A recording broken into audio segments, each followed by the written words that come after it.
Mr.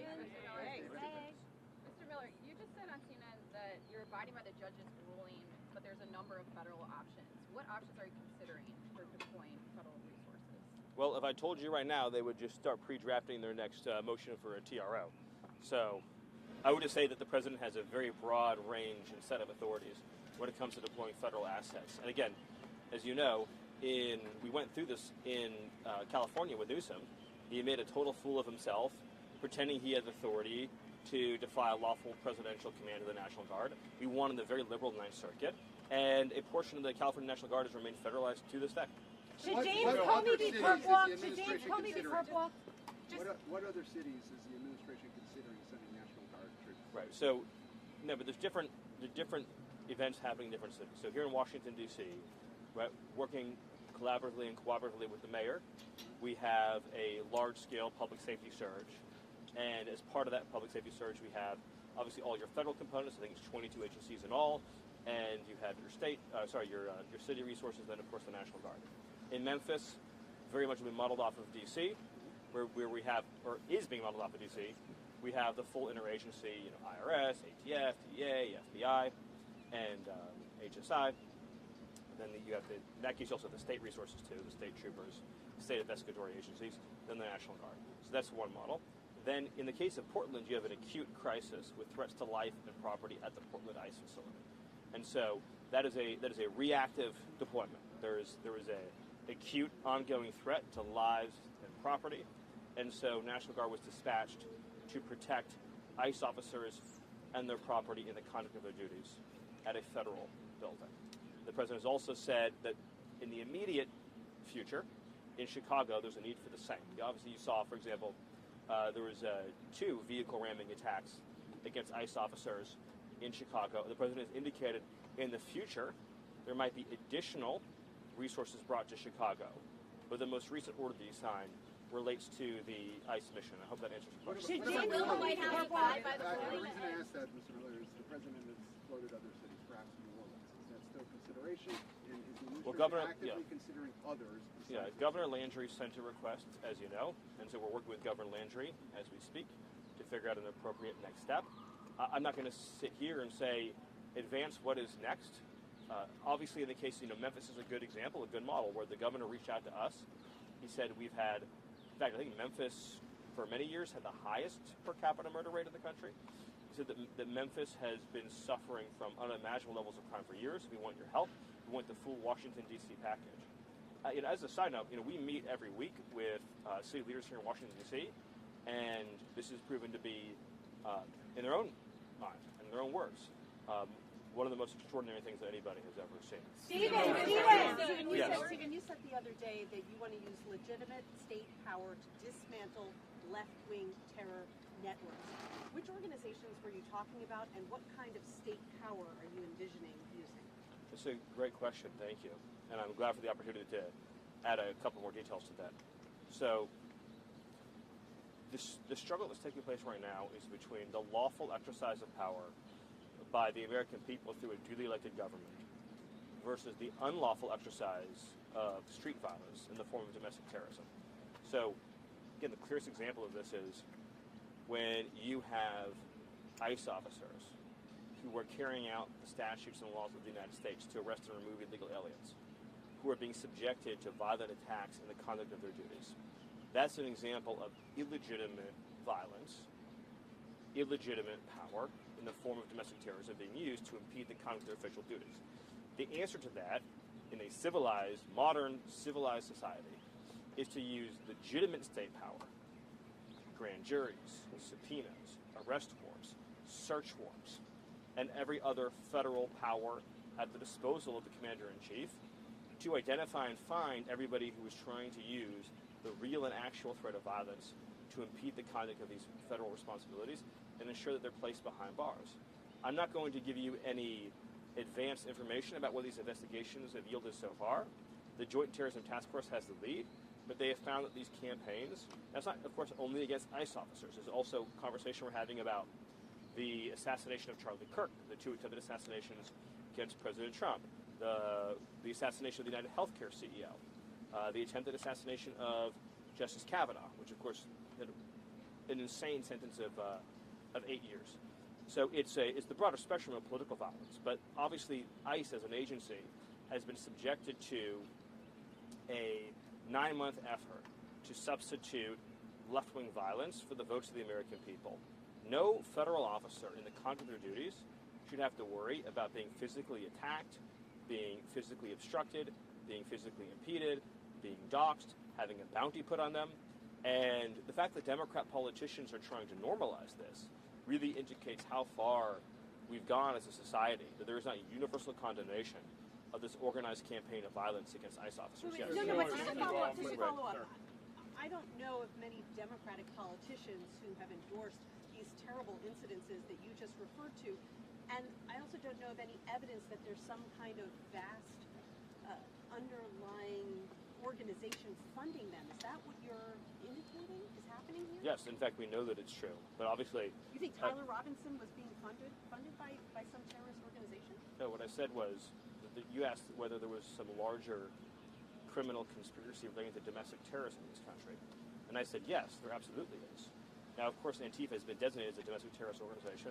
This is only one example of many in which we have, it's typically a continuum of violence. It involves both organized doxing, it involves violent threats and intimidation, it involves explicit calls to commit violence against a targeted person, and then that tends to escalate into physically violent and obstructive acts.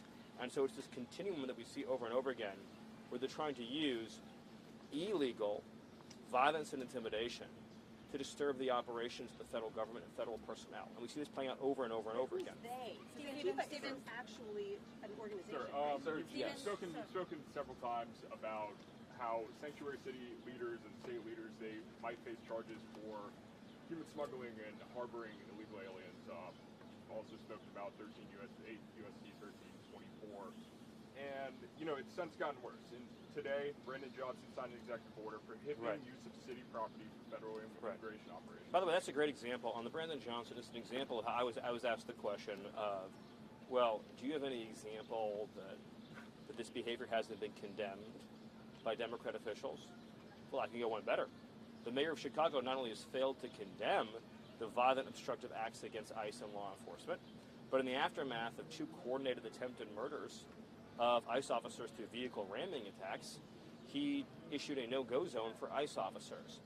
What do we think would happen if, say, under a Democrat administration, Republican officials declared no-go zones for the FBI?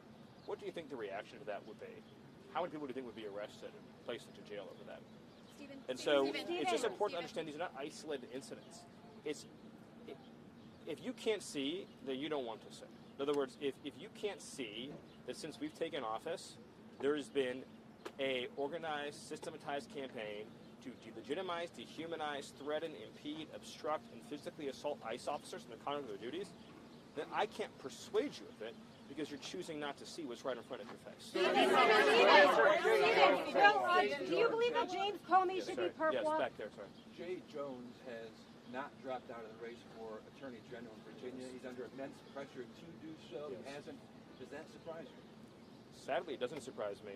Look, what you saw with the Jay Jones comments, and it's a piece of this whole conversation, was the deeply held inner monologue of a high-ranking Democrat. They're someone who rose to the top of the ranks of the Democrat Party.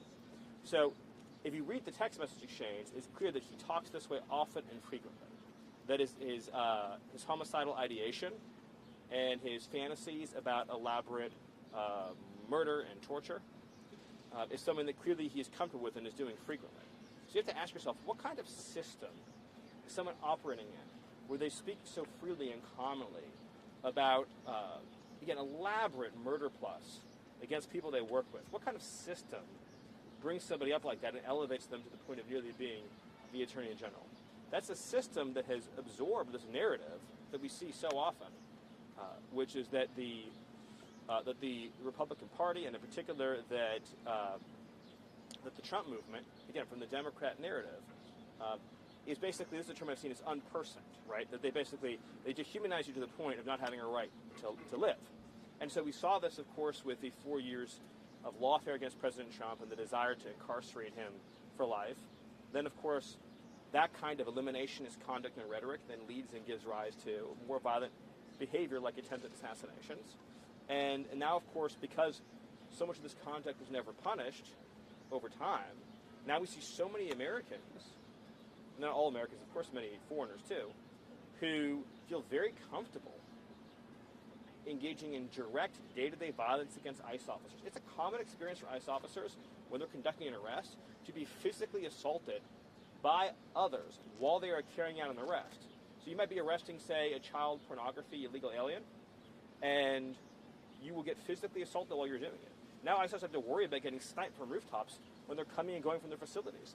And we've normalized the idea, not I haven't, of course, and you haven't, but others have, that ICE officers should have to work in a federal building every single day where they're attacked going in, they're attacked going out, where every night there has to be street battle against armed insurrectionists every single night, night after night after night. That's normal. You ask why we need the National Guard, why we need troops? Because it takes hundreds of additional personnel, far beyond the resources of the federal officials working in Portland, to hold a secure a perimeter, to provide freedom of movement. And it's not enough, by the way, if you're an ICE officer, just to stand here and put the line back here, right? They're under sniping attack. They're going to get rocks hurled at them, right? They're in physical danger.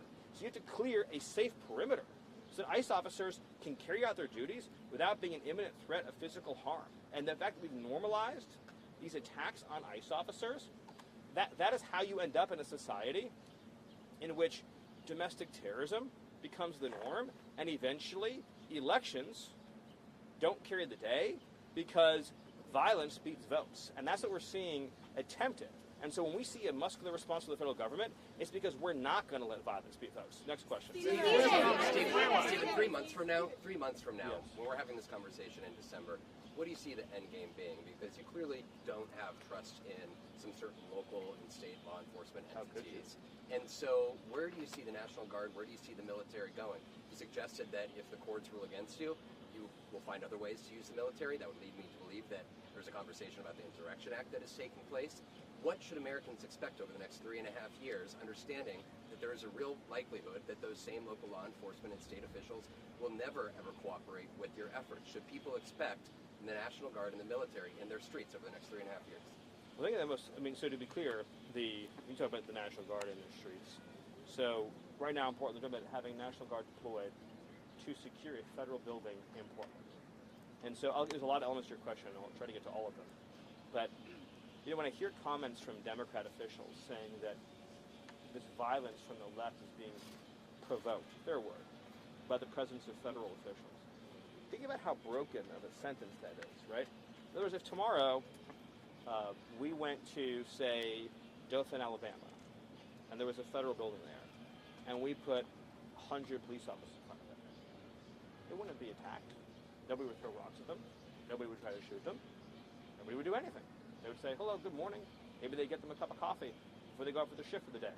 They'd ask, how are your kids doing? How are your kids doing? The fact that Democrats think that their own base cannot contain their desire to inflict violence upon the mere sight. In other words, National Guard's not being sent there proactively. They're being sent there reactively to defend ICE officers under siege. So in theory, if ICE officers were in the building and the National Guard was in the building and nobody was violently attacking them, the only thing that you would see is there's a building, there's ICE officers, there's guardsmen. The violence is entirely rioters choosing to show up and wage violence at a specific federal building. They've handed out flyers. I saw one at Antifa flyer recently, and it said we need to mobilize around the Broadview facilities, this is in Chicago, to shut down ICE. So what does that mean? When they say we're going to mobilize to shut down ICE, what are they saying? They're saying they're going to carry out insurrection against the federal government by using force, obstructive force, to keep ICE officers from going out and conducting arrests. Would we ever tolerate this with any other law enforcement agency? If we said shut down the FBI and say, let's pick one of the organizations that the media might understand better. So let's say the Proud Boys said we're going to shut down the FBI, and they went and they formed a human obstructive wall in front of the entry and exit to the Washington field office of the FBI, and they attacked anybody coming and going.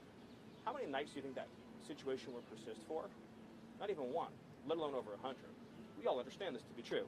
So to your other question, yes, the president has multiple statutory authorities under federal law to secure a federal building. And so when a court issues an injunction, the only activity that's enjoined is what's specifically enjoined in that order, not activity that isn't addressed or spoken to. Or there was another part of in 3 or 4 months. So this is the most important point I can make. This is the behavior of the anti-ICE rioters, violent attack stalkers, is motivated by a desire to achieve a concrete outcome. In other words, their objective is fewer ICE arrests in Chicago, fewer ICE arrests in Portland. So very straightforwardly, the way to end this ongoing assault is to demonstrate that they will fail completely and totally. In other words, if you were able to secure these buildings using additional resources, you're not having your entire federal law enforcement apparatus doing nothing but physical building security.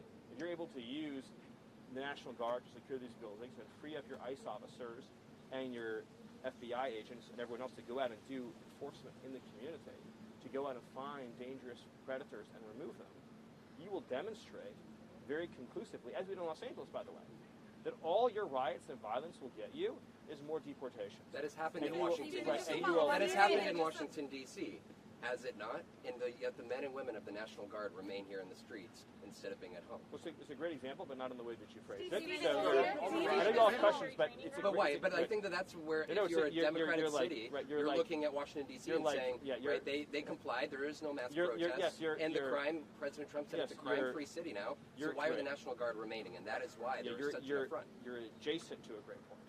But Venezuela. the reason why there's peace and calm in the city is because the criminal element is understood that their criminal activity will not achieve their desired outcome.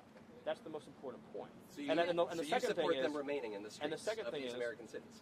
the- Long term? here in Washington, D.C., the National Guard, as John Fetterman has said, is one of the most wonderful things that ever happened to the city. It means you can go out to the National Mall and not have to worry about being attacked. But the other thing But is you that support them in second- American cities long term. the National Guard deployment is part of a cohesive public safety operation, like in D.C. and like in Memphis, is an extraordinary blessing. The tragedy that I see is So you when support them in American cities long term. I answered the question the way that I did. The tragedy that I see is when you have a 6-year-old boy, has happened recently, whose killer, who stabbed him in the head till the knife was blunt, got released from jail on good behavior. The tragedy is when you try to murder Supreme Court justice and you're out of jail in 8 years. Right? The tragedy is when you have somebody who's been in and out of the criminal justice system for well over a decade with 39 arrests, like in North Carolina, and can just walk up to an innocent Ukrainian refugee and knife her to death in the throat. That's the thing that gets me upset, and that's the thing that gets the American people upset. And the second thing to your question is, putting people in jail who are committing this terrorist activity is the number one most important deterrent. But you long term believe that over the next 3.5 years, that military I think everyone wants me to move on to the next question. Sure, but Thank you. I am understanding I've been that very to be patient. accurate. Thank you. Thank you. Last week, Director Vogt paused infrastructure funding in New York City, the subway, the Hudson River Tunnel, and then he also paused funds in Chicago. They were connected to DEI, but I mean, can we expect, for one, is the administration going after infrastructure projects in Democratic-led cities, and are there other cities that the administration It's a great right now? question for Russ Vogt. I'll do two more. I'm going to hear your full interview with CNN. So just to be clear here, will the administration abide by the judge's ruling? And then also, could you just clarify, is the administration actively looking into other legal avenues to deploy the National Guard in Oregon? Okay. I know you don't want to get into specifics. So, yes, the administration is going through the appellate process to obtain relief from the ruling, just as we did in the Ninth Circuit in California. And at the same time, we're availing ourselves of all available options, and we'll examine them. All right, I get to do two more questions. That's for sure. Venezuela, do you want to see Maduro out of Venezuela? What's next there? I've nothing to add to that other than what the Attorney General and the Secretary of State have said, which is that there's a $50 million bounty that has been placed on Maduro in connection to his indictment as a narco-terrorist drug trafficker, and he needs to be brought to justice for the crimes for which he was convicted in an American court. Venezuela is run by a drug cartel that is guilty of not only flooding our nation with TDA and other foreign terrorists, but of course helping to kill hundreds of thousands of Americans through deadly drugs. Do you believe that James Comey should be put off? Is he allowed to launch? So we've heard that the president is considering cutting off funding, certain aid to Portland. What is the timeline on that, and what is he considering? I'll get an update from Russ. Yes, sorry. So regarding the shutdown, both the president and the House Speaker have sort of alluded to being open to reforms to Obamacare. What reforms to ACA would the White House actually support? My only comment on the shutdown right now is that Democrats should support a clean funding bill to reopen the government, and that it's outrageous to shut the government down in an attempt to get free health care for legal aliens. Time for one more question.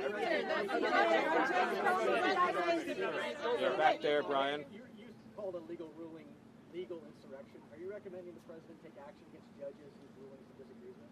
No, it's simply a factually accurate statement that when a judge assumes for him or herself the powers that have been relegated or delegated by the Constitution to the president, that is a form of a legal insurrection. And we have seen... Insurrection carries a legal weight, so are you recommending to we have seen over the last 9 months a ongoing legal insurrection in which district court judges, as a class, in many cases, have issued, which is why they've been overturned so much, have issued rulings that are flagrantly unlawful and unconstitutional, and it is an insurrection against the laws and Constitution of the United States, and we need to have district courts in this country that see themselves as being under the laws and Constitution and not being able to take for themselves powers that are reserved solely for the president. One more question. Is Pharma Relief going to be announced this week? Sorry, back there. Why are White House staffers being let go? Oh, do I have no information on that? Stephen, on James Comey's case, this week James Comey is being arraigned. Do you believe that he should be perp walked? Is he above the law? Is Christopher Wray next? And I sure hope. I don't think to say. I sure hope that James Comey's not above the law, and I think the American people want to make sure that James Comey is held to the full legal standard to which any American who committed similar crimes would be subjected. Next to you, one last question. Thank you. As we're seeing a surge of attacks on ICE agents, including, for example, the shooting in Dallas, and this weekend in Chicago, 10 cars, surrounding ICE agents, another one ramming into an ICE vehicle. To what extent does the administration believe that such attacks are organized? And based on that possibility, or we're alluding to Antifa, how does that change your calculation and how the administration is going to respond to these attacks? Look, as I've said repeatedly, this is organized domestic terrorism. The purpose of domestic terrorism is to obtain, through violence and intimidation and the threat of violence, a change in politics or policy that cannot be obtained through lawful democratic means. So when you have a 10-car ramming attack with armed attackers clearly intending to murder ICE officers in the conduct of their duties, what else can you call that? Right? Remember, the central issue that was litigated in 2024 was whether or not to turn back the border invasion. Americans voted to send the illegals home. The invasion that took place was one of the greatest crimes that had ever happened in the history of this country.